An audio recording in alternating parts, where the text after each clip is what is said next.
Bonjour. Bon, là je vais parler encore de méthodologie, mais pas du tout sur la forme sociale, sur les contenus.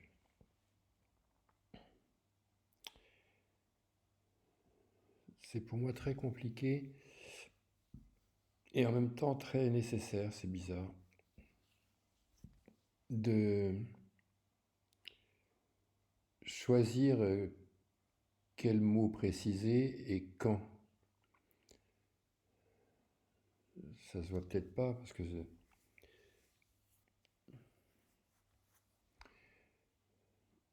mon hypothèse est si quelqu'un s'intéresse à approfondir en fait la construction de nouvelles civilisations.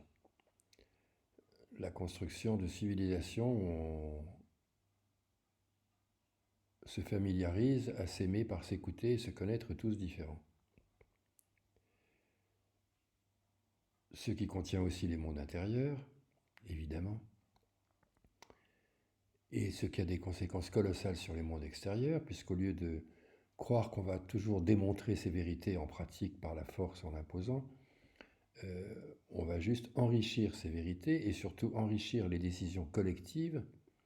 On enrichit les vérités individuelles, mais on enrichit les décisions collectives en tenant compte justement des points de vue de tous, ce qui n'est pas du tout aujourd'hui dans l'air du temps. Alors on peut dire, mais c'est complètement débile, ça marche pas comme ça. Ben, bien sûr, ça marche pas comme ça, mais de la même manière, avant le feu, ça marchait pas comme ça.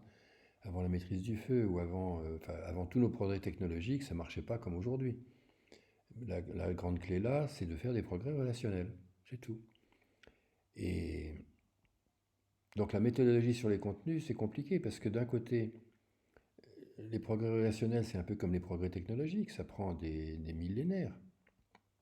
Mais alors pourquoi? Pourquoi vouloir faire des progrès relationnels? Ben, pour moi, c'est très simple. On a un trop gros déséquilibre. Tout ça, c'est ce que j'essaie de détailler en fait pendant toutes les vidéos ou toutes les émissions. Déséquilibre entre justement comment dire, nos manques de connaissances relationnelles et nos excès, non pas excès, mais relativement au monde subjectif, oui, nos excès de connaissances dans le monde objectif. C'est-à-dire, on met, depuis longtemps, enfin, moi c'est depuis que je suis même adolescent, je vois bien que enfin, je suis matheux, hein, donc c'est comme les suites, c'est-à-dire qu'on a ou les séries, mais là c'est une suite parce que c'est des épisodes qui changent dans le temps. Euh, Au fil du temps, on a de plus en plus d'individus humains capables de plus en plus de destruction massive. Voilà. Et dans nos progrès technologiques, c'est sans limite. Alors, quel rapport avec la méthodologie sur les contenus?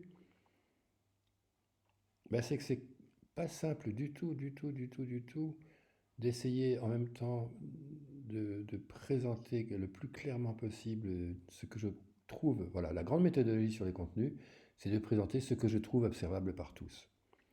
Et c'est difficile du coup euh, de ne pas... Enfin,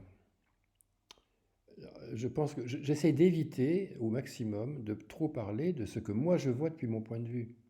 Quand je parle de la machine à tout casser pour la croissance de l'argent, ça, je le crois observable par tous. Mais en même temps, tout le thème, c'est de montrer combien chacun choisit ses propres yeux, ses propres œillères, ses propres biais, ses propres dénis, moi inclus, hein. Et la clé de la démarche, c'est de proposer justement de mieux s'entendre dans la diversité, sans se juger, pour mieux questionner chacun ses propres choix. Je ne dis pas qu'il faut les changer, mais ça, évidemment, ça permet comment dire, de les questionner, d'augmenter ses connaissances des autres. Enfin, ça a plein de charme. En tout cas, c'est compliqué de proposer à titre individuel, dans une chaîne individuelle, des contenus dont le message principal est que chacun a des représentations différentes. Donc je ne peux que présenter mes représentations, tout en ayant comme cœur de cible de dire, j'allais dire, présenter les vôtres, écouter la diversité des représentations, quitter le monopole de l'intérêt de votre petite tribu. La tribu collective a un intérêt majeur aujourd'hui. Voilà, j'ai fini.